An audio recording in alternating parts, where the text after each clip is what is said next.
لقد كان في قصصهم عبرة لأولي الألباب. الحمد لله رب العالمين والصلاة والسلام على سيد المرسلين أما بعد وأعوذ بالله من الشيطان الرجيم. بسم الله الرحمن الرحيم. الصلاة والسلام عليك يا رسول الله وعلى آلك وصحابك يا حبيب الله. الصلاة والسلام عليك يا نبي الله وعلى آلك وصحابك يا نور الله. سرکار مدینہ راحت قلب و سینہ صلی اللہ تعالی علیہ وآلہ وسلم کا فرمان باقرینہ ہے، تم اپنی مجلسوں کو مجھ پر درود پڑھ کر آراستہ کرو، تمہارا درود پڑھنا قیامت کے روز تمہارے لیے نور ہوگا.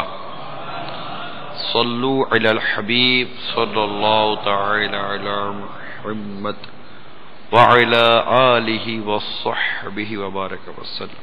آج 16 جمادی الاخری 1432 سن ہجری دعوت اسلامی کے عالمی مدنی مرکز فیضان مدینہ میں ہفتہ وار اجتماع کے بعد ایک اور سنتوں بھرا سلسلہ ہے، اس کا نام ہے قرآنی واقعات، جس میں ہم قرآن پاک میں بیان کیے گئے مختلف واقعات،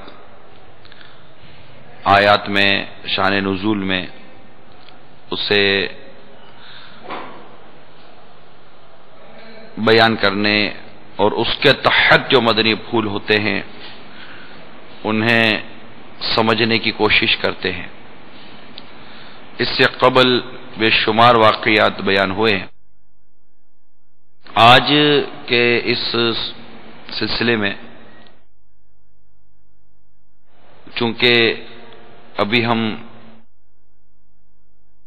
یہ ہفتہ عاشق اکبر سیدنا صدیق اکبر رضی اللہ تعالی عنہ کے ذکر مبارک کے ساتھ منا رہے ہیں، تو سورہ نور 18ویں پارے میں ایک واقعہ بیان کیا گیا ہے. اس کے تحت سیدنا صدیق اکبر رضی اللہ تعالی عنہ کا ایک بہت ہی نمایاں اور اہم ترین انداز وہ سامنے آئے گا. انداز وہ سامنے انشاءاللہ تعالی ہمارے آئے گا، اور اس ضمن میں کافی سارے اللہ نے چاہا تو مدنی پھول سمجھیں گے انشاءاللہ عز و جل. اور اس ضمن میں کئی آیات مبارکہ بھی ہو سکتا ہے کہ ہمارے بیان میں آ جائیں، جس میں بہت سارے معاشرتی احکامات بھی سامنے آئیں گے، کیونکہ یہ واقعہ صدیق اکبر رضی اللہ تعالی عنہ کے لخت جگر اور ام المومنین حضرت سیدتنا عائشہ صدیقہ رضی اللہ تعالی عنہا سے متعلق ہے، جسے قرآن پاک میں سورہ نور میں اس کا آغاز 11ویں آیت سے ہوتا ہے. ترجمہ کنز الایمان: بے شک وہ کہ یہ بڑا بہتان لائے ہیں تمہیں میں کی ایک جماعت. یہاں سے یہ واقعے کا آغاز ہوتا ہے کہ ہماری امی جان ام المومنین عائشہ صدیقہ رضی اللہ تعالی عنہا پر منافقین نے تہمت گڑی، اور 5ویں ہجری کا یہ واقعہ تھا. تو اس کی رد میں ان کے جو برے مقاصد تھے ان کا جواب دیا گیا، اور ابتدائی آیت کریمہ سے جو ہوئی ہے اس رکوع مبارک کی وہ ہے یہی ہے کہ بے شک وہ کہ یہ بڑا بہتان، افک کہتے ہیں اتہام، بہتان تہمت کو افک کہتے ہیں۔ تو قرآن نے باقاعدہ اس واقعے کے بارے میں یہی بیان کر دیا کہ یہ تو ہے ہی بہتان۔ اچھا، اب یہ سارا واقعہ ہوا جن کے ساتھ، وہ حضرت سیدنا صدیق اکبر رضی اللہ تعالی عنہ کے لخت جگر ہیں۔ تو اس منافقین کی اس پوری جو تحریک چلی، منفی تحریک تہمت کی، یہ کافی دن تک چلتی رہی۔ اس میں صحابہ کرام علیہم رضوان بے حد تکالیف کا شکار رہے، اور خود صدیق اکبر رضی اللہ عنہ کی تکلیف کا اندازہ کون لگا سکتا ہے کہ جن کی بیٹی کے بارے میں طرح طرح کی باتیں منافقین کرتے رہے۔ تو انہی میں بعض سادہ لوح مسلمان بھی آ گئے اسی زد میں، اور ان میں ایک ایسے بھی تھے جو صدیق اکبر رضی اللہ عنہ کے رشتہ دار تھے، جن کا جو تھے غریب، صدیق اکبر رضی اللہ تعالی عنہ نے ان کے متعلق مطلب وہ اخراجات وغیرہ صدیق اکبر تعالیٰ عنہ ان کے برداشت کرتے تھے۔ اب ظاہر ہے کہ اب ایک بیٹی کے بارے میں جب اتنی بڑی بات آئے گی اور جو اس میں ملوث ہوں گے ان کے متعلق ایک باپ کی کیفیت کیا ہوگی ہر ذی شعور سمجھ سکتا ہے۔ تو صدیق اکبر رضی اللہ تعالیٰ عنہ نے بھی مطلب کہ چونکہ قرآن پاک کی آیتیں نازل ہوئیں، 17 آیات نازل ہوئیں ام المومنین عائشہ صدیقہ رضی اللہ تعالیٰ عنہ کی برات میں، ان کی پاکیزگی میں، ان کی طہارت میں، اس میں منافقین کے راز کو کھولا گیا، اور قیامت تک کے مسلمانوں کے لیے اس میں بے شمار مدنی پھول بیان کیے گئے۔ اللہ نے چاہا اور وقت ملا تو انشاءاللہ اس پر بھی عرض کرنے کی کوشش کروں گا۔ لیکن جب قرآن پاک کی آیتیں نازل ہوئیں اور پوری برات ظاہر ہو گئی، جبکہ سرکار صلی اللہ تعالی علیہ وآلہ وسلم اس بات کو بخوبی جانتے تھے، منبر مبارک پر جلوہ فرما ہو کر باقاعدہ اپنے اہل کی پاکیزگی اور آپ کے رتبے کا خطبہ بیان کیا گیا، صحابہ کرام علیہم رضوان نے اٹھ کر ان تمام باتوں کے متعلق اپنے نیک جذبات کا اظہار کیا۔ پھر کہیں جا کر ایک کچھ ایام گزرے اور پھر قرآن پاک کی یہ آیت کریمہ نازل ہوئی۔ ایک تو حدیث بیان ہوتی ہے، اب یہاں ایک ایسی بات ہوئی کہ قرآن پاک کی آیتیں بیان ہوئی کہ نماز میں حدیثیں نہیں پڑھی جاتی، نماز میں قرآن کی آیتیں پڑھی جاتی ہیں۔ تو قیامت تک مسلمان اپنی نمازوں کے اندر ہماری ام المومنین عائشہ صدیقہ رضی اللہ تعالیٰ عنہ کی پاکیزگی کی تلاوت کرتے رہیں گے۔ کتنی عظمت اور کتنی شان اور کتنا رتبہ ان آیات کریمہ میں بیان کیا گیا، اور کس قدر اس میں فضیلت بیان کی گئی صدیق اکبر رضی اللہ تعالیٰ عنہ کی، جو بالخصوص جسے آج میں اس واقعے کے تحت آج کے یہ سلسلے کے تحت لے کر حاضر ہوا تھا کہ جب ان کو پتا چلا کہ فلاں شخص بھی اس سارے معاملات میں انوالوڈ ہے اور ان کے ساتھ میں تو اچھا سلوک کرتا تھا، اچھا برتاؤ کرتا تھا، تو آپ نے قسم کھائی کہ میں اب ان کے ساتھ یہ جو اچھا سلوک و بھلائی کا سلوک کرتا تھا، ان کی مدد کرتا تھا، میں اب نہیں کروں گا۔ ایک دل دکھتا ہے نا آدمی کا، تکلیف ہوتی ہے۔ تو قرآن پاک میں یہاں پر 22ویں آیت میں اللہ تعالیٰ ارشاد فرماتا ہے وَلَا يَأْتَلِ أُولُو الْفَضْلِ مِنْكُمْ وَالسَّعَةِ أَنْ يُؤْتُوا أُولِي الْقُرْبَى وَالْمَسَاكِينَ وَالْمُهَاجِرِينَ فِي سَبِيلِ اللَّهِ وَلْيَعْفُوا وَلْيَصْفَحُوا أَلَا تُحِبُّونَ أَنْ يَغْفِرَ اللَّهُ لَكُمْ وَاللَّهُ غَفُورٌ رَحِيمٌ۔ میرے آقا اعلی حضرت امام اہل سنت مجدد دین و ملت پروان شمع رسالت مولانا شاہ امام احمد رضا خان علیہ رحمت الرحمان اپنے شعراء آفاق ترجمہ قرآن کنز الایمان میں اس کا ترجمہ کچھ یوں کرتے ہیں، اور قسم نہ کھائیں وہ جو تم میں فضیلت والے ہیں اور گنجائش والے ہیں، قرابت والوں اور مسکینوں اور اللہ کی راہ میں ہجرت کرنے والوں کو دینے کی، اور چاہیے کہ معاف کریں اور درگزر کریں، کیا تم اسے دوست نہیں رکھتے کہ اللہ تمہاری بخشش کرے؟ اور اللہ بخشنے والا مہربان ہے۔ اب جب یہ قرآن پاک کی آیت کریمہ نازل ہوئی اور جب یہ آیت سید سرکار دو عالم نور مجسم صلی اللہ تعالی علیہ وسلم نے تلاوت فرمائی تو صدیق اکبر رضی اللہ تعالیٰ عنہ نے کہا بے شک میری آرزو ہے کہ اللہ میری مغفرت کرے اور میں ان کے ساتھ جو سلوک کرتا تھا اس کو ختم نہیں کروں گا، چنانچہ آپ نے اس کو جاری فرما دیا اور یہ آیت صدیق اکبر کی شان میں نازل ہوئی۔ اور اللہ تبارک و تعالی نے قرآن پاک میں صدیق اکبر رضی اللہ تعالی عنہ کے لیے جو یہاں کلمات بیان کیے گئے وہ کیا تھے؟ اولو الفضل والسعۃ، فضل والے اور گنجائش والے۔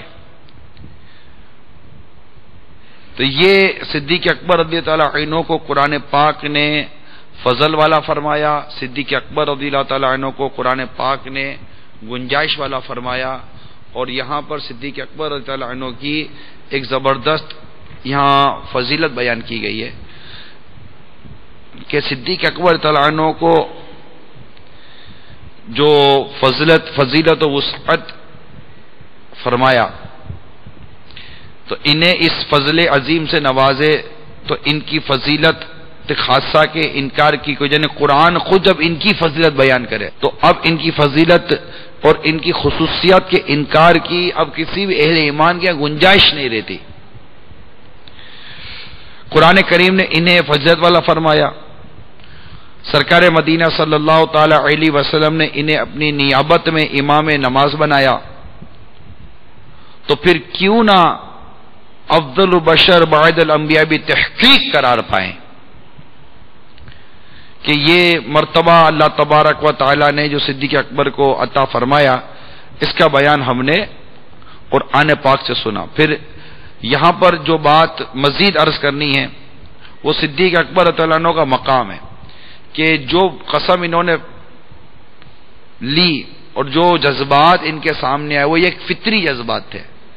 ہر شخص اس بات کو سمجھ سکتا ہے کہ بیٹی کے بارے میں اگر اتنی بات کوئی کر جائے تو اس کی کیفیت کیا ہوگی، لیکن مقام صدیقیت یہ تھی کہ قرآن پاک میں اللہ تبارک و تعالی نے انہیں اس طرح کے عمل سے بھی روکا کہ یہ آپ کی شان کے لائق نہیں ہے۔ وَلْيَعْفُوا وَلْيَصْفَحُوا، قرآن کیا کہتا ہے صدیق اکبر تعالیٰ عنہ کی بارگاہ میں؟ صدیق اکبر کو کیا کہتا ہے؟ وَلْيَعْفُوا وَلْيَصْفَحُوا، سو آپ درگزر کریں اور چاہیے کہ معاف کریں اور درگزر کریں۔ الا تحبون، کیا تم اسے دوست نہیں رکھتے؟ ان یغفر اللہ لکم، کہ اللہ تمہاری بخشش کرے۔ واللہ غفور رحیم، اللہ بخشنے والا مہربان ہے۔ تو جب یہ آیت کریمہ صدیق اکبر تعالیٰ عنہ کو بیان کی جا رہی ہے تو آپ نے کتنی خوبصورت بات کی کہ آقا میں ضرور اس بات کو پسند کرتا ہوں کہ اللہ تعالیٰ میری بخشش فرما دے۔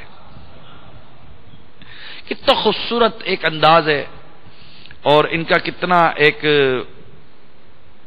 وہ مقام و مرتبہ ہے۔ ہمارے امیر سنت نے ان کے بارے میں کیا خوب لکھا ہے، بیاں ہو کس طرح سے مرتبہ صدیق اکبر کا۔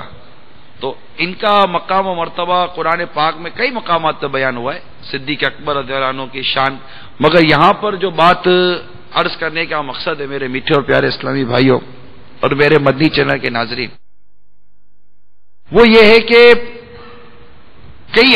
ان آیات کریمہ میں کئی ایسے مدنی پھول ہمیں بیان ہوئے، لیکن یہاں پر جو بات بیان کرنی میں جو چاہ رہا تھا وَلْيَعْفُوا وَلْيَصْفَحُوا، کہ صدیق اکبر رضی اللہ تعالیٰ عنہ کو حکم ہوا کہ معاف کرے اور درگزر سے کام لے۔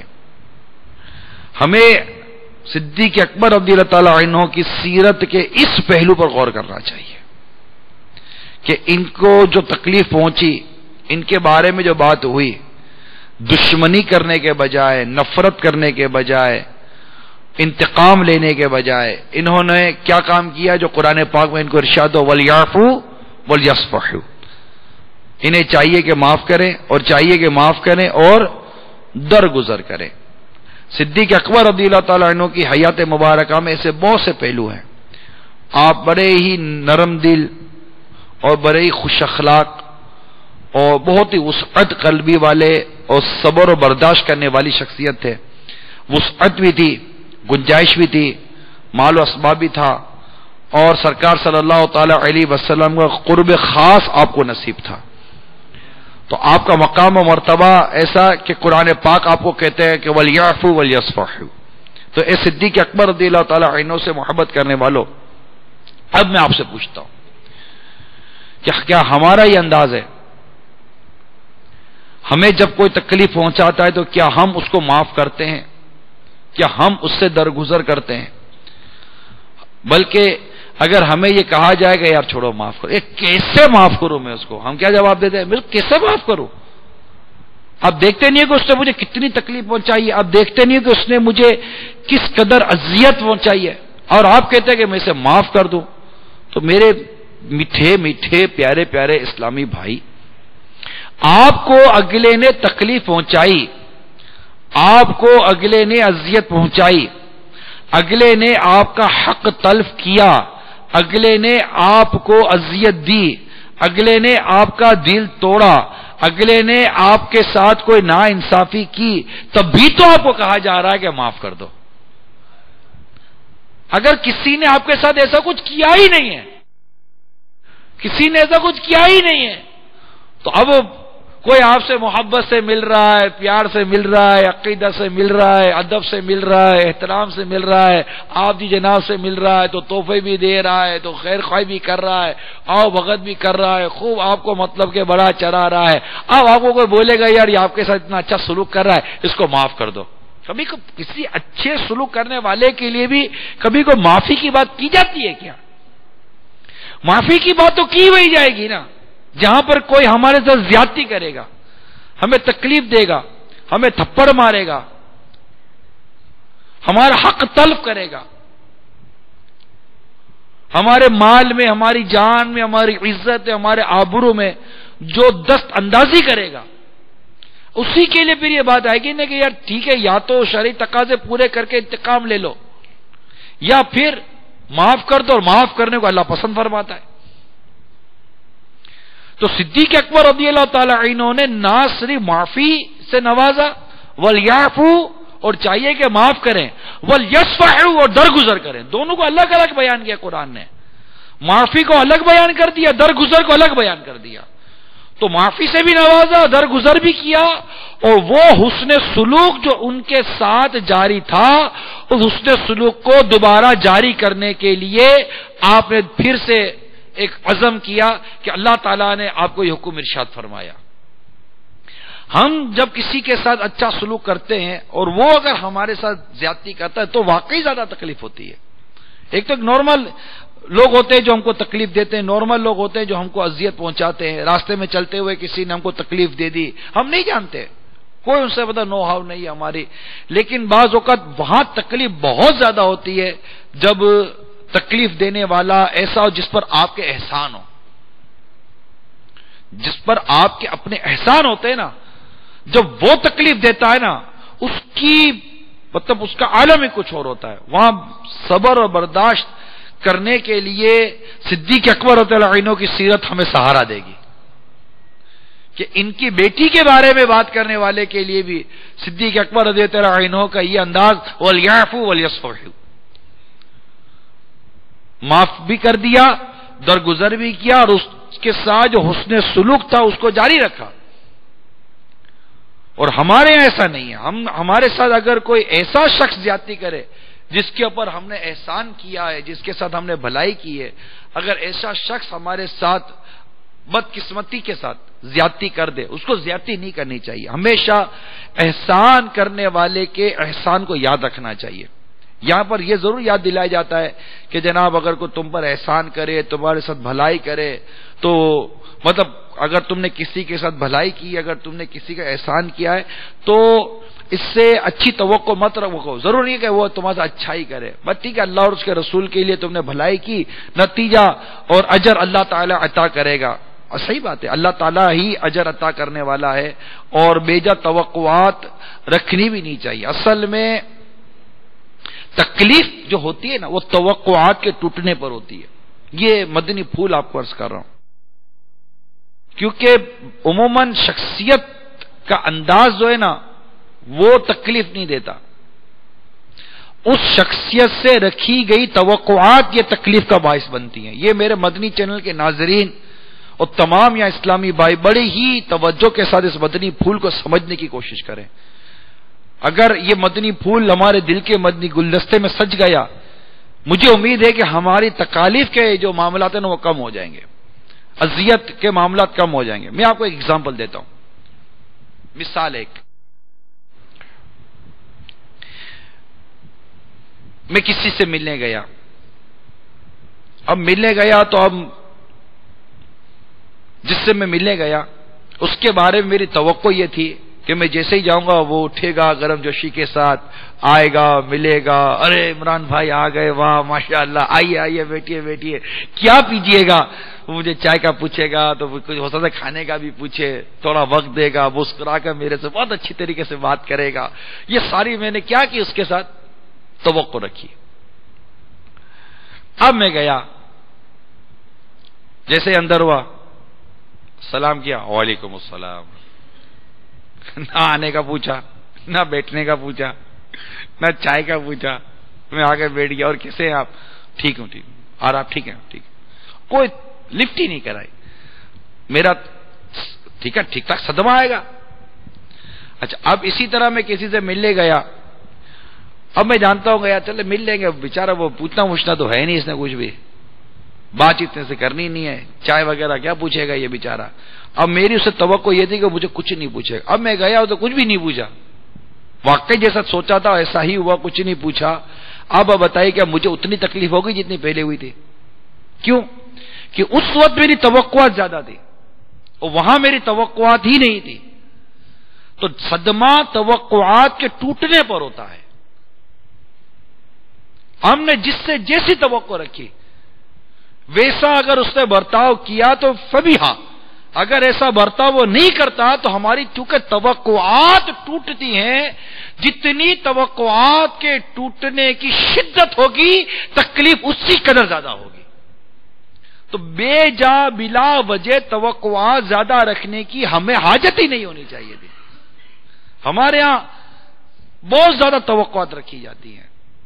ماں باپ نے اولاد سے بھی بہت توقعات رکھی ہوتی ہیں، اولاد نے ماں باپ سے بھی بہت توقعات رکھی ہوتی ہیں، شوہر نے بیوی سے بہت توقعات رکھ لی ہیں، بیوی نے شوہر سے بہت توقعات رکھ لی ہیں،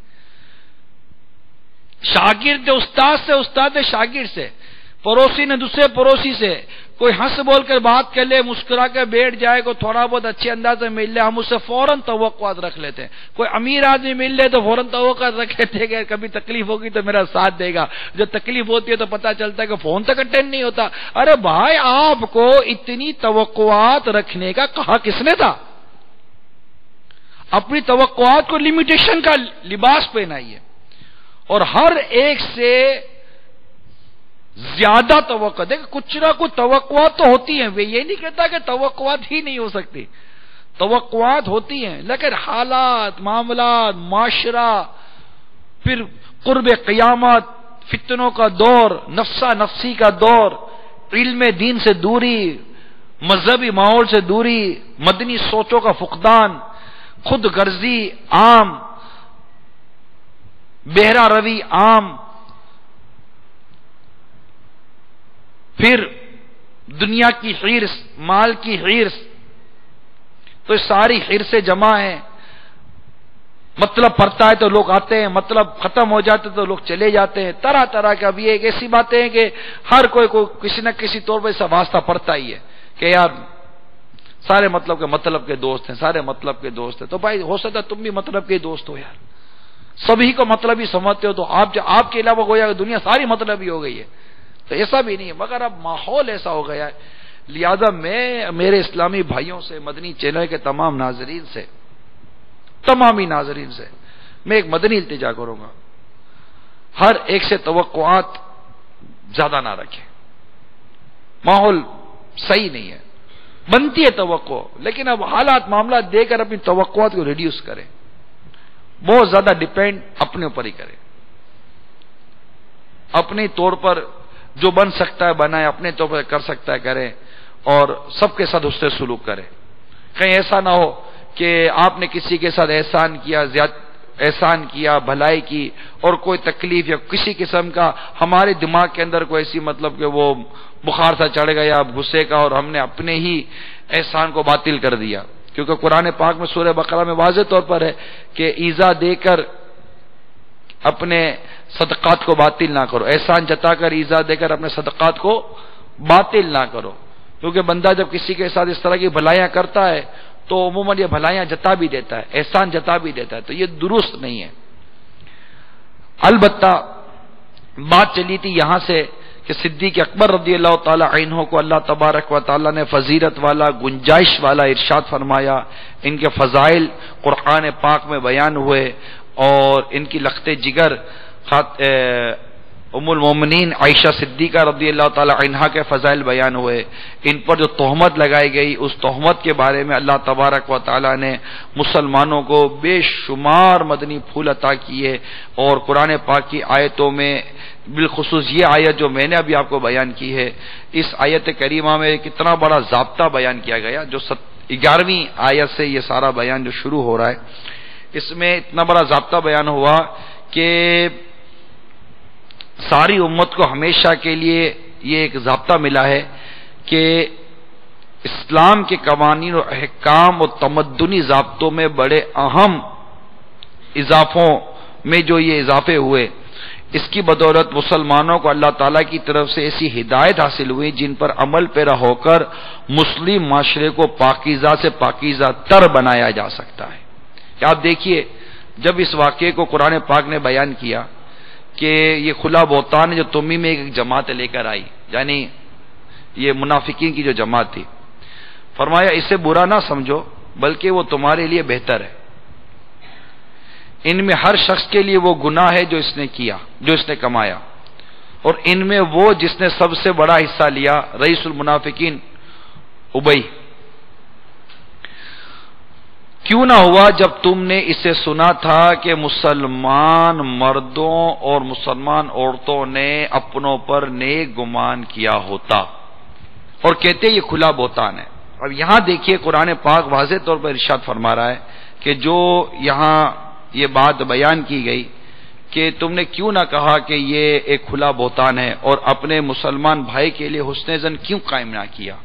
یہاں پر مسلمانوں کو حکم ہے کہ مسلمان بھائی کے ساتھ نیک گمان کرے، اور محض سنی سنائی باتوں میں آ کر کسی گناہ و نافرمانی کی نسبت اس کی طرف نہ کرے، بالخصوص جبکہ معاملہ ایسا ہو جس سے اس کی عزت اور آبرو پر حرف آتا ہو۔ یہ کتنا پیارا اصول امت کو نصیب ہو گیا اس پورے واقعے کے تحت جو قرآن پاک کی آیتیں نازل ہوئی، کہ سنی سنائی بات پر کسی کی طرف انگلی اٹھا دینا کہ یار یہ تو ایسا ہی ہے، یہ ہمارے یہاں اتنا عام ہے جس کو اگر میں کہوں کہ ایک تعداد ہے جسے کچے کان کا کہا جائے۔ کچا کان شاید آپ سمجھتے ہوگے کہ کچا کان یہی کہ وہ سنی سنائی بات کو یقین کر لے۔ بعض اوقات ایسے لوگ ہوتے ہیں جن کی نالج کی جو ذریعہ ہوتے ہیں نا وہ سنی سنائی ہوتی ہے، نیوز پڑھ کر، نیوز دیکھ کر، خبروں کے ذریعے۔ اب خبروں کے ذریعے کو یہ تو ضروری نہیں کہ خبر جس معاملے میں آئی وہ معاملہ درستی ہوگا، جو نیوز آپ کو ملی وہ نیوز درستی ہوگی۔ بعض اوقات جا کر پوچھتے جناب کیا دیکھا آپ نے، یہ دیکھا، اچھا یوں ہو گیا یوں ہو گیا، یہ جناب یہ نیوز چڑھ کے ساری دنیا کے اندر۔ ارے بھائی اسے پوچھو سے یہ دیکھا کیا گواہ ہے، کیا ثبوت ہے، جو شرعی تقاضے ہے اس معاملے کے کیا وہ درست ثابت ہوں گے؟ اور ساری دنیا کے اندر مطلب نیوز چلی جاتی ہے اور نہ جانے کتنے مسلمانوں کے بارے میں بدگمانیاں اور تہمتوں کا سلسلہ چل پڑتا ہے۔ تو یہ قرآن پاک کے ان ارشادات جو یہاں بیان کیے گئے ہیں ان میں یہ یاد رکھیے کہ سنی سنائی بات پر یقین کرنے کا رجحان ختم کر دیجیے، کہ قرآن واضح طور پر ارشاد فرما دیا کہ اپنے اوپر نیک گمان کیا ہوتا۔ اگر اللہ نہ کرے کسی پاک دامن عورت پر تہمت لگتی ہے، بدکاری کی تہمت لگتی ہے، ایسی ہے ارے خدا کا خوف کرو یار، خدا کا خوف کرو. کسی پاک دامن عورت پر تہمت باندھنا، اس کے بارے میں قرآن حدیث پاک میں اتنے ارشادات ہیں کہ سرکار مدینہ صلی اللہ تعالی علیہ وسلم نے ارشاد فرمایا ہلاک کرنے والی 7 چیزوں سے بچو. صحابہ کرام نے عرض کیا وہ ہلاک کرنے والی کون سی چیزیں ہیں؟ تو سرکار صلی اللہ تعالی وسلم نے ارشاد فرمایا اللہ کے ساتھ کسی کو شریک کرنا، جادو کرنا، کسی بے گناہ کو قتل کر ڈالنا، سود کھانا، یتیم کا مال اڑانا، میدان جنگ سے فرار ہو جانا، انجان پارسا اور ایماندار بیبیوں پر تہمت لگانا. اور ایک اور روایت میں کسی پاک دامن اور پارسا عورت پر بہتان لگانا 100 سال کی نیکیوں کو برباد کر دیتا ہے. اب غور کیجیے، اس میں اسلامی بہنیں ہیں. اب یہ بیان کرتے کرتے اسلامی بہنیں یوں ذہن میں آئی کہ ان کو اللہ تبارک و تعالی ان کی زبان کو لگام عطا کر دے. یوں تو ہم سب کو ضرورت ہے زبان پر لگام ہونی چاہیے، لیکن بالخصوص اس مقام پر جو عورتیں زبان چلاتی ہیں معاذ اللہ ثم معاذ، جو بد چلن بناتی ہیں دوسروں کو. اگر کوئی بہو اور ساس میں جھگڑا ہو جائے یا میاں بیوی کے اندر جھگڑا ہو جائے، علیحدگی ہو جائے اور بیوی کو بالفعل مطلب عورت کو طلاق دے دے، منگنی ٹوٹ جائے، اس پر اگر پوچھا جائے کہ کیا تھا، معاذ اللہ ثم معاذ اللہ بعض اوقات اتنی گندی باتیں کی جاتی ہیں کہ مطلب بالکل کان سنے تو فوراً مطلب آدمی کا سر شرم سے جھک جائے. ارے بس کیا کرے، بس بچلن تھی. خدا کا خوف کرو، تم کسی کو بچہ، اچھا یہ تو چلو بولنے والا بول گیا، بچلن تھی، وحشیہ تھی، یہ سی تھی ویسی تھی، طرح طرح کی چلو بالفعل الزام لگ گیا. مگر مجھے حیرت ان مرد اور عورتوں پر ہے کہ جو سنتے اچھا، ارے اچھا بولتے ہوئے تمہاری زبان نہیں لٹک گئی، تمہیں احساس نہیں ہے. اگر یہ تمہاری بہن کے بارے میں کوئی بول رہا ہوتا تو، تمہاری کسی ماں یا خالہ یا پھپھی کے بارے میں اگر یہ بات کر رہا ہوتا تو کیا تم اچھا بولتے؟ کسی غیر عورت کے بارے میں سنتے ہو تو اچھا بولتے ہو، حیرت نہیں ہوتی. تو اللہ تبارک و تعالی ہمیں عقل سلیم عطا کرے کہ مرد ہو یا عورت کسی کے بارے میں غلط بات کرنا، الزام تراشی کرنا. اب آپ اپنی زندگی میں غور کیجئے، میرے اسلامی بھائی غور کریں، میری اسلامی بہنیں غور کریں، آپ نے زندگی میں کتنوں کے بارے میں کیا باتیں کی ہوں گی. ایمانداری کی بات ہے، آپ سچ سچ بتاؤ یار. فون پر، دوستوں میں نہیں کہتا آپ نے کیا کیا، آپ نے کیا کیا، آپ نے کیا کیا. اتنے سارے اسلام بھائی یہاں بیٹھے ہوئے ہیں، مدنی چینل پر اتنے سارے سن رہے ہیں. آپ ایمانداری کی بات بتائیں، کسی کو نہ بتائیں، خود سے پوچھو اور یاد کرو کہ آپ نے کتنوں کے بارے میں کیا کیا باتیں کی ہیں. آپ کے پاس کوئی شرعی ثبوت تھا، آپ کے پاس کوئی شرعی گواہ تھا، آپ نے کہا فلانے کا یہ کوئی شرعی ثبوت تھوڑی ہے. اور معاذ اللہ کتنوں پر بدکاری کی تہمت، جس کے لیے اسلام نے 4 موقع کے گواہ رکھے ہیں کہ پیش کرو ورنہ چپ رہو. اور اگر 4 گواہ پیش نہ کر سکا تو خود اس کے اوپر حد قذف ہے. کسی نے کسی کے اوپر بدکاری کی تہمت لگائی اور وہ 4 گواہ پیش نہ کر سکے موقع کے، جس نے عین موقع پر اس بدکاری کرتے ہوئے بدکاری کے عالم میں ان کو دیکھا ہو، جب تک ایسے 4 گواہ پیش نہ کیے جائیں تو اس کا لگایا گیا مطلب الزامی درست ثابت درست نہیں مانا جائے گا، اور اس بات کرنے والے پر 80 کوڑے اسلام نے رکھے، حد قذف. یہاں تو کوٹوں میں جھوٹی گواہی دینے کے لیے باقاعدہ پیشہ ہے، پیسے دے کر جھوٹی گواہیاں دی جاتی ہیں، طرح طرح کے الزام داغ دیے جاتے ہیں.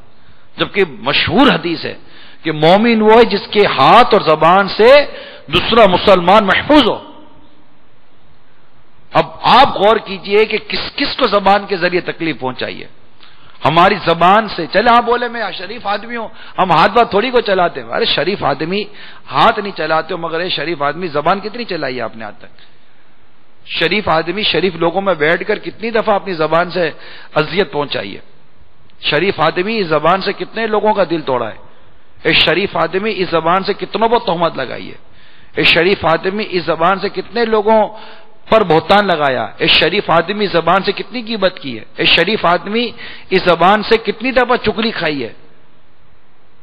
آپ بولو میں شریف آدمی ہوں, تو خالی شریف آدمی یوں ہی ہونا کہ آپ کا ہاتھ نہیں چلا نا زبان, اور آپ نے اپنی زبان چلا کر کتنوں کا ہاتھ چلوایا ہے, یہ بھول گئے سارے. اللہ جانتا ہے کہ نیت کدھر کی ہے, اللہ سے کیا چھپا ہوا ہے.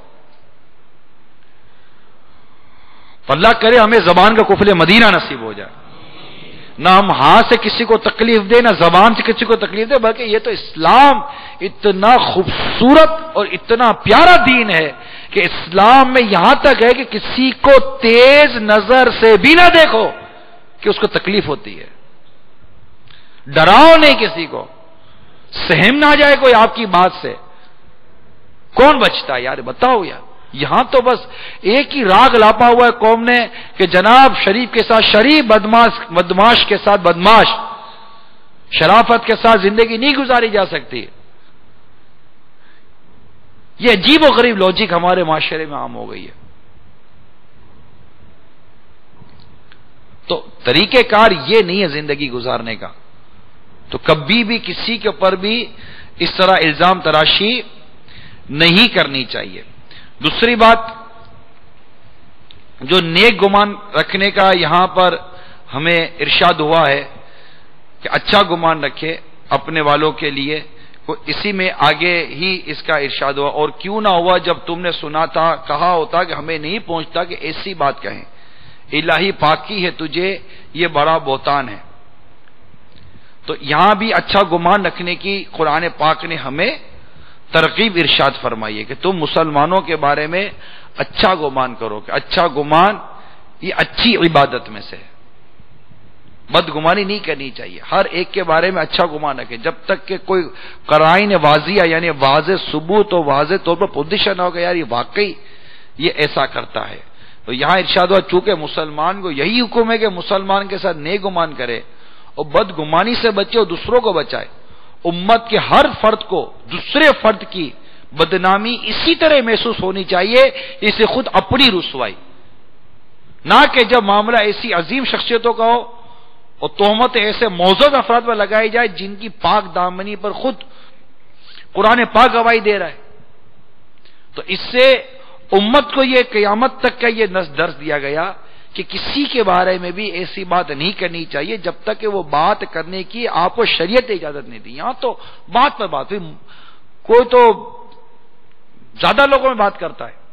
اب ہمارے یہاں میں تو سیدھی بات ہے, کافی عرصے سے یہ غور کر رہا ہوں, بات کرنے والے بغیر تحقیق کے جو بات کرتے ہیں غلط کرتے ہیں کہ کسی شخص کے جھوٹا ہونے کے لیے کافی ہے کہ وہ سنی سنائی بات کو آگے بیان کر دے.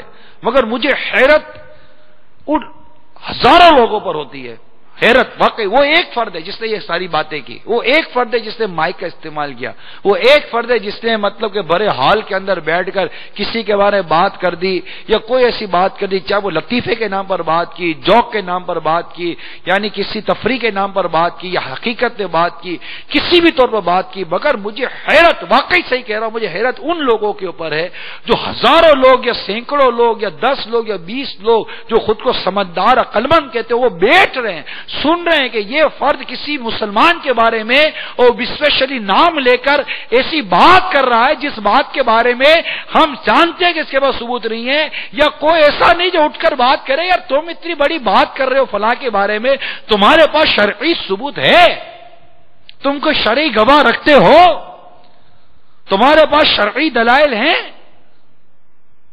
کبھی کسی میں ہمت نہیں, کسی میں جرأت نہیں.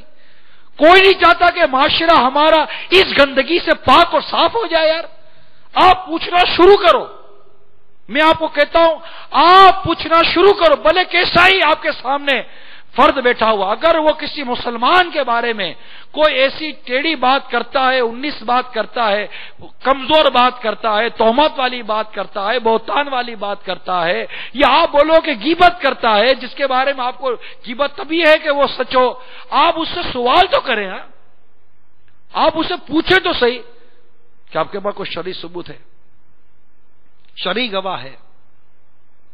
میں نے سنا ہے. یار سنا تو ٹھیک ہے, تو دنیا جانتی ہے کہ سنی سنائی بات کو کون اعتبار کرتا ہے؟ صرف سنا ہے. یار اب سوچو, سن کر آپ نے ایک مسلمان کو بالکل ذلیل کر دیا. یار ایک مسلمان کی عزت, ایک مسلمان کی عظمت, ایک مسلمان کا مقام آپ کے نزدیک کچھ بھی نہیں ہے, جبکہ کعبے سے بڑھ کر مسلمان کی عزت اور اس کا مقام ہے. اور حدیث پاک میں بدترین سود مسلمان کی آبرو میں دست اندازی, یعنی مسلمان کی آبرو میں ہاتھ ڈالنے کو حدیث میں بدترین سود کہا گیا ہے. بدترین سود ہے. جہاں جاؤ, آفس میں جاؤ, کسی مسلمان کی عزت داؤ پہ لگی ہوئی ہے. سیٹ کے پاس بیٹھو تو 10 نوکر کی عزت داؤ پہ لگا کے بیٹھا, 10 نوکروں کے پاس بیٹھو تو سیٹ کی عزت, سپروائزر کی عزت داؤ پہ لگی ہوئی ہے. 2 دوستوں کے ساتھ بیٹھو تو تیسرے کی عزت داؤ پہ لگی ہوئی ہے. کلاس فیلوز کے ساتھ بیٹھو تو کسی کلاس فیلوز کی عزت داؤ پہ لگی ہوئی ہے. گھر میں بیٹھو تو کسی رشتہ دار کی عزت داؤ پہ لگی ہوئی ہے.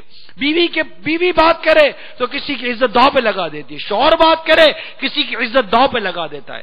پڑوسی کی عزت داؤ پہ لگا دیا, رشتہ داروں کی عزت کو داؤ پہ لگا. اب یہ تو ایسا ہی, صرف یہ جملہ کہہ دیتے, چلو چھوڑو میں جانتا ہوں یہ کیسا ہے. آپ اس کی عزت داؤ پہ لگا دی. یار آپ کو تھوڑا خیال نہ آیا کہ میں ایک مسلمان کی عزت کو پارا کر رہا ہوں, اور پھر ایک ایسا اگر مسلمان ہے, ایک ایسا مومن ہے, ایک ایسا معاشرے کا فرد ہے کہ جو معاشرے میں ایک مقام, ایک مرتبہ رکھتا ہے, اور جس کے بالفرض اگر اس سے لوگوں کو اسلام کی دعوت پہنچتی ہے, اس سے لوگوں کو فائدہ پہنچتا ہے. میں ایک مسجد کا امام لے لیں.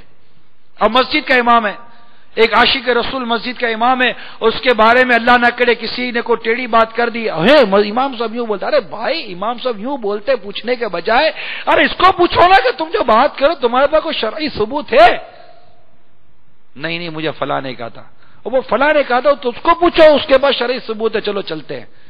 ہاں بھائی آپ نے فلاں کے بارے میں بات کی تھی. ہاں میں نے کہی تھی. آپ کے پاس کوئی شرعی ثبوت ہے؟ ہاں ہے نا. کیا وہ فلاں نے بولا تھا نا؟ اچھا اس نے فلاں نے بولا تھا. چلو پھر یہ 4 مل کے ادھر جاتے ہیں. جی وہ آپ نے فلاں کے بارے میں بات کی تھی. ہاں کہی تھی. آپ کے پاس کوئی شرعی ثبوت ہے؟ کیوں نہیں ہے شرعی ثبوت؟ کیا وہ جاؤ اس کے بعد پوچھو اس نے مجھے بتایا, فلاں نے بولا مجھے.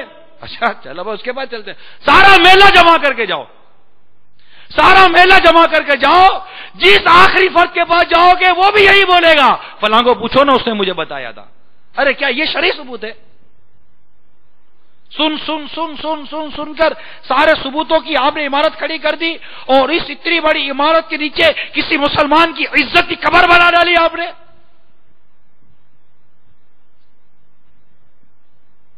کوئی تو بات ایسی کرے جو اپیل تو کرے نا, کوئی خوف خدا والی بات تو کرو بھائی.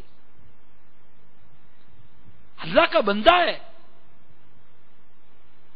ایک مسلمان ہے, ایمان والا ہے, اور پھر اگر یہی بات کسی پارسا عورت کے بارے میں کی جائے, معاذ اللہ, سوچو صحیح اس کی زندگی برباد ہو رہی ہے. اگر منگنی ٹوٹ گئی تو چپ ہو جاؤ نا بھائی, طلاق ہو گئی تو چپ ہو جاؤ نا. میں جانتا ہوں کہ یہ معاشرہ چپ نہیں رہنے دیتا, آ کر منہ میں انگلی ڈال کر آپ سے غیبت کروائے گا, آپ سے بہتان لگوائے گا, آپ سے تہمت لگوائے گا, آپ کی جھوٹی خوشامدیں کرے گا, آپ کے ساتھ سب کچھ کرے گا. میں کہتا ہوں یہ سب کچھ کرے گا, یہ آ کر بولے گا گڑھے میں کود جاؤ, آپ کود جاؤ گے؟ نہیں کودو گے میرے بھائی, نہیں کودو گے. اس لیے خدارا اس حدیث کو اپنی حرز جاں بنا لیجئے کہ مومن وہ ہے جس کی زبان اور ہاتھ سے دوسرا مسلمان محفوظ ہو. اپنی زبان سے تکلیف مت دو کسی کو بھی, اور جب تک شریعت آپ پر واجب نہ کر دے, شریعت کی واضح اجازت نہ ہو, کسی مسلمان کا منفی پہلو کسی کے آگے بیان مت کرو. اگر آپ کو پتہ چل گیا تو چپ ہو جاؤ نا یار, دبا ڈالو کہ جو دنیا میں اپنے مسلمان بھائی کے عیبوں کو چھپائے گا, اللہ تعالیٰ قیامت کے دن اس کے عیبوں کو چھپائے گا. اس بشارت کو سینے سے لگا لو,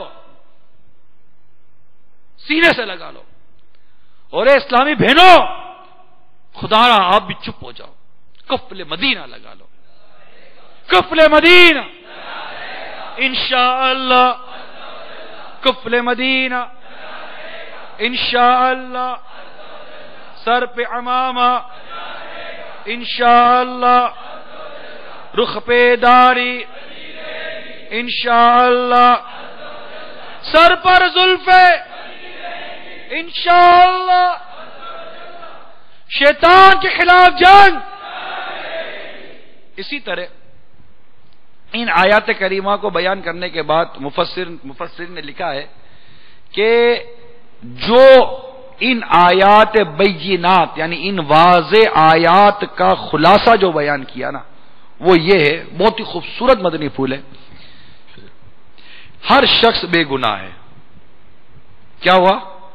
ہر شخص بے گناہ ہے جب تک کہ اس کے مجرم ہونے یا اس پر جرم کا شبہ کرنے کی کوئی معقول وجہ موجود نہ ہو. بہت خوبصورت مدنی پھول ہے. اسی کے ساتھ انہی آیت کریمہ میں آگے 19ویں 20ویں آیت کریمہ کی طرف جب ہم جاتے ہیں تو اللہ تبارک و تعالیٰ نے واضح طور پر ارشاد فرمایا، ترجمہ کنز الایمان، وہ لوگ جو چاہتے ہیں کہ مسلمانوں میں برا چرچا پھیلے، ان کے لیے دردناک عذاب ہے دنیا اور آخرت میں، اور اللہ جانتا ہے اور تم نہیں جانتے.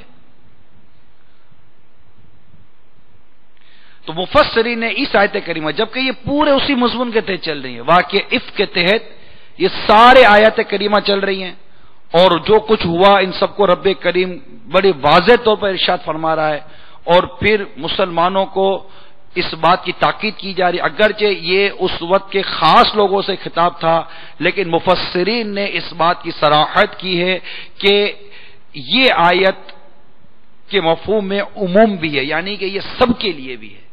اور اس سے کیا مسئلہ سامنے آیا؟ مسئلہ یہ سامنے آیا ہے اس سے کہ وہ لوگ جو چاہتے ہیں کہ مسلمانوں میں برا چرچا پھیلے، کہ یہ الفاظ، آیت کریمہ کے الفاظ فحش پھیلانے اور مسلمانوں کے کسی معاشرے میں بھی ایسی گندی روایتوں کا چرچا کرنے میں مصروف ہیں، ان سب پر یہ آیت کریمہ ہے. ان الفاظ کے عموم میں شامل بدکاری، بدچلنی، کہ وہ تمام اڈے بھی ہیں جہاں بد اخلاقی کی محفلیں سجا کر، عورت کی شرم و حیا کی چادر اتار کر اسے عریانیت کے طوفان میں دھکیل کر بے حیائی اور بے غیرتی کے تصویر بنا دیا جاتا ہے، اور جہاں اہل مغرب کی نقالی کو انسانی معراج سمجھا جاتا ہے، جہاں رات کے روشن اندھیریوں میں عریانی و فحاشی کو فروغ دیا جاتا ہے، جہاں آوارگی کی ترغیب دینے والے اور اس کے لیے جذبات کو ابھارنے والے قصوں، اشعار، گانوں، تصویروں اور کھیل تماشوں کی نمائش ہوتی ہیں، اور وہ کلب، ہوٹل اور دوسرے ادارے بھی ان کی زد میں آ جاتے ہیں جن میں رقص و سرور اور اس طرح کی تفریحات کا انتظام کیا جاتا ہے، اور ان پر لیبل چسپا کر دیا جاتا ہے کہ یہ جناب یہ ترقی ہو رہی ہے. یہاں پر کیا ہو رہی ہے؟ ترقی ہو رہی ہے. قرآن کریم صاف کہہ رہا ہے کہ یہ سب لوگ مجرم ہیں، یہ سب لوگ مجرم ہیں، صرف آخرتی میں نہیں، دنیا میں بھی ان کو سزا ملنی چاہیے. لہذا یہ جو لا اینڈ آرڈر کا کام کرتے ہیں، قانون کا، جن کے ہاتھ میں قانون ہوتا ہے، ایک ریاست ہوتی ہے، ان کی ذمہ داری ہوتی ہے کہ وہ ان تمام تر فحاشی کے اڈوں کو اور مسلمانوں میں، لوگوں میں جو فحاشی پھیلاتے ہیں، اخلاقیات کو جو برباد کرتے ہیں، ان کا کوئی قانون بنا، اس کو حل نکالے، تاکہ یہ بد اخلاقی، یہ عریانی پن، یہ مطلب بے حیائی یا کسی صورت ہمارے معاشرے سے ختم ہو جائے. اب میں آپ سب کو دعوت دیتا ہوں کہ سورہ نور کی آیت نمبر 11 سے تلاوت شروع کریں، 17 آیات اب پوری پڑھیں، ترجمہ کنز الایمان اور خزانہ العرفان کا مطالعہ کریں. انشاءاللہ عز وجل جو کچھ میں بیان کر رہا ہوں ایک ایک بات واضح طور پر آپ کے سامنے آئے. کئی ایسی باتیں ہیں جو مصلحت کی لگام بولیں، حکمت کی لگام بولیں، یا جو بھی جس کو لگام بولیں. بعض اوقات اتنے بڑے فورم کے اوپر کہ چینل پر پتہ نہیں کون کون فیملی ممبر بیٹھ کر سن رہے ہوتے ہیں. اب ہر ایک بات کہی نہیں جا سکتی. میں یہ کہہ کر بھی آپ کو سب کچھ کہہ گیا ہوں کہ اتنی زیادہ بے حیائی پھیل چکی، اتنی زیادہ فحاشی پھیل چکی، اور یہ فحاشی اور بے حیائی پھیلانے والے، عریانی پھیلانے والے، چاہے وہ کسی بھی ذریعے سے پھیلا رہے ہیں، چاہے وہ میڈیا کے ذریعے پھیلا رہے ہیں، اپنے اداروں کے ذریعے پھیلا رہے ہیں، اپنے ایسے انسٹیٹیوٹ کے ذریعے پھیلا رہے ہیں، ایسے کلب کے ذریعے پھیلا رہے ہیں، کسی ذریعے بھی پھیلا رہے ہیں. اللہ تعالیٰ کے اس فرمان سے ڈرو کہ اللہ تعالیٰ فرماتا ہے وہ لوگ جو چاہتے ہیں، ان الذین یحبون، وہ لوگ جو چاہتے ہیں کہ مسلمانوں میں برا چرچا پھیلے، ان کے لیے دردناک عذاب ہے دنیا اور آخرت میں، اور اللہ جانتا اور تم نہیں جانتے. اسی میں جو مسلمانوں کو ذلیل و رسوا کرتے، تہمتیں لگاتے، بہتان لگاتے، اور بالخصوص وہ جن سے اسلام اور سنیت کو فائدہ پہنچتا ہے، جن کی تقاریر سے، وعظ و نصیحت سے، جن کے بیانات سے، جن کی تحریر سے، جن کے انداز سے، جن کی صحبت سے لوگوں کو نفع پہنچتا ہے، اسلام کی ترقی ہوتی ہے، لوگوں کے اخلاق درست ہوتے ہیں، اگر ایسی کو شخصیت کو تم داؤ پہ لے لیتے ہو تو بھی اس آیت کے تحت آ جاتے ہو. یہ اعلیٰ حضرت امام اہل سنت نے صراحت کی ہے فتح و رضویہ شریف کے اندر. وہ بھی اس میں اسی زمرے میں آ جاتے ہیں کہ جو لوگوں میں برا چرچا پھیلاتے ہیں. یہ برا چرچا ہی تو ہے کہ لوگ اس کے بارے میں طرح طرح کی وہ باتیں کریں گے جو نہیں ہیں، اور پھر وہ بات جس کے کرنے کی شریعت اجازت دے دی، واجب نہیں، کیا کائے کریں ہم لوگ.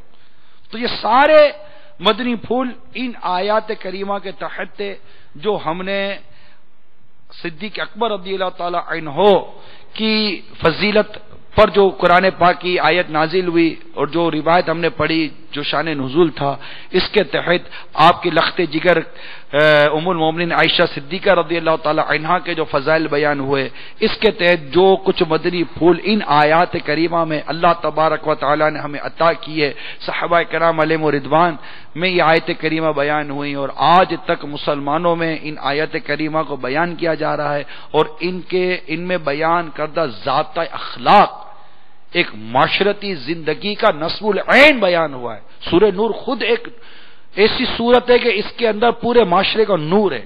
اگر سورہ نور کی تعلیمات ہمارے معاشرے میں نافذ ہو جائیں، ہمارا معاشرہ نور نور ہو جائے گا. اور یہ وہ صورت ہے جس کے بارے میں روایتوں میں آتا ہے کہ اپنی بچیوں کو، بیٹیوں کو سورہ نور کی تعلیم دو. کون ہے بھائی سورہ نور کی تعلیم کون دیتا اپنی بیٹیوں کو؟ روایتوں میں آیا کہ اپنی بیٹیوں کو سورہ نور کی تعلیم دو. اب سورہ نور کی تعلیم اپنوں نے لی ہوتی تو بچوں کو بھی دیتے. اس میں بہت سے ایسے ارشادات، بہت سے ایسے احکامات ہیں، اور ایک معاشرتی زندگی کا ایک بہت ہی پیارا خوبصورت انداز سورہ نور میں بیان ہوا، اور معاشرہ با اخلاق بنے، با کردار بنے، اور بے حیائی سے پاک ہو، حیا ہو ہر طرف. ایسا معاشرہ ان آیت کریمہ میں ہمیں واضح طور پر دیا جا رہا ہے کہ خوبصورت اور پاکیزہ معاشرہ بنے گا. اللہ تعالی ہم سب کو عمل کی توفیق عطا فرمائے، اور ان لوگوں کو بھی اللہ ہدایت دے جو لوگوں میں فحاشی اور بے حیائی پھیلا رہے ہیں. اچھا اب پھیلا رہے ہیں آپ ایک تعداد جو میرے ساتھ اس بیان میں شریک، آپ کہ میں پھیلا نہیں رہا ہوں، نہیں پھیلا رہے، لیکن اس کے اس تماشائی تو آپ بھی ہے نا، تماشائی تو ہے نا آپ. اگر آپ بے حیائی پھیلا نہیں رہے تو بے حیائی دیکھنے والے تو ہیں آپ. تماشا نہیں کر رہے تو تماشائی تو بنے ہوئے ہو. کیا آپ کا جو مقام، عزت آپ خود اپنی نظر میں محسوس کرتے ہیں؟ ایک فیملی ممبر ہیں آپ، بیوی بچوں والے لوگ ہیں، ایک اچھی شریف فیملی آپ کی کہلاتی ہے، اچھے شریف لوگ آپ کہلاتے ہیں. کہ آپ کو یہ زیب دیتا ہے کہ گھر کی چار دیواری میں ٹی وی پر وہ چیز دیکھیں جو اگر آپ کے گھر کے دروازے کے باہر ہو رہی ہوتی تو یقیناً آپ اس کو گوارا نہ کرتے. یعنی آپ اگر اپنے گھر کا دروازہ کھول کر اپنے کمرے میں بیٹھے ہوئے ہیں اور آپ کے کمرے کے اپنے دروازے کے باہر کوریڈور کے اوپر کوئی بے حیائی ہو رہی ہو تو آپ دروازہ بند کریں گے یا غصے میں آئے گا اے چلو ادھر سے بے حیا بے غیرت قسم کے لوگ گھر میں آ کر آپ کا موڈ خراب ہو جائے گا. یار وہ پوچھے کہ کیا ہوا, یار پتہ نہیں دنیا کو کیا ہو گیا, ایسا لگتا ہے جیسے بے حیائی عام ہو گئی ہے. کیا ہوا بھائی؟ دروازے کے باہر کھڑے ہو کر لڑکے لڑکے یار بے حیائی کی کام کر رہے تھے. یار میرے کو تو بہت غصہ آیا یار, یہ پتہ نہیں کیسے لوگ ہیں یار, ان کو پتہ نہیں کہ اس بلڈنگ میں کیسے شریف رکھ لیتے. کتنی مطلب آپ کی نہیں, آپ صحیح کہہ رہے ہو, آپ صحیح کہہ رہے ہو, غلط کر رہے تھے اور آپ نے بھگا دیا ان کو. یار آپ کو بہت خراب لگا, یہ صحیح لوگ نہیں ہے, ان کو یہ نہیں پتا کہ یہ کام نہیں کرنا چاہیے. بھائی ہمارے گھر میں مائیں بہنیں رہتی ہیں, عزت دار لوگ رہتے ہیں یہاں. بھائی جاؤ جاؤ جاؤ ادھر سے, بھگا دیا آپ نے ان کو. گھر میں آپ کو بالکل غصہ آیا, آنکھوں میں خون اتر آیا ہے آپ کے, پسینہ پسینہ ہو گئے ہو. گھر والے پانی لا کر دے رہے ہیں, پانی پیجیے. آپ نے پانی پیا, ٹھنڈا ٹھنڈا نارمل پانی پیا, ٹھنڈا پانی پی لیتے لے, اور آپ کا تھوڑا غصہ ٹھنڈا ہوا. اب یار چلو یار ٹی وی لگا, یار ٹی وی لگا, گھر میں سب بیٹھے ہوئے. اس سے بڑا بے حیائی کا منظر اب آپ یہ ڈبے کے اوپر دیکھ رہے ہو.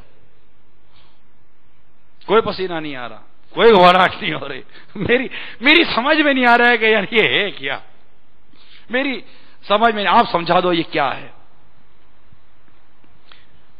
اصل میں آپ اسے بے حیائی مانتے ہو, آپ یہ ریئلائز کرتے ہو یہ صحیح نہیں ہے, لیکن پتہ نہیں یہ کیا عجیب و غریب شیطان نے ہم کو مطلب کہ وہ چڑھا دیا ہے.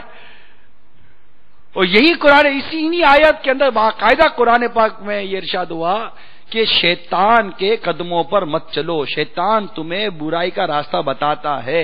شیطان تو آگے قرآن پاک میں مختلف مقامات, شیطان تو چاہتا ہی یہ ہے کہ تمہیں فحاشی اور بے حیائی پھیلے. اب وہ کسی نہ کسی طریقے سے آ کر ہماری غیرت کو کبھی کدھر لے جاتا ہے, کبھی کدھر لے جاتا ہے, کبھی آگے پیچھے کر دیتا ہے, کبھی اوپر نیچے کر دیتا ہے, کبھی شرم کدھر ہوتی ہے, کبھی شرم کدھر ہوتی ہے. سمجھ نہیں آ رہی کچھ, آپ سمجھاؤ یار, میرے کو سمجھ نہیں آ رہی ہے یہ ہے کیا. اور جو میں کہہ رہا ہوں اگر آپ سمجھ رہے ہو, اللہ آپ کو جزا دے, آپ سمجھ جاؤ. یہ مت کریں, اس سے نہ صرف ہمارے اخلاق برباد ہوتے ہیں, ہمارے بچوں کے اخلاق بھی برباد ہوتے ہیں, ہمارے معاشرے کے اخلاق برباد ہو رہے ہیں.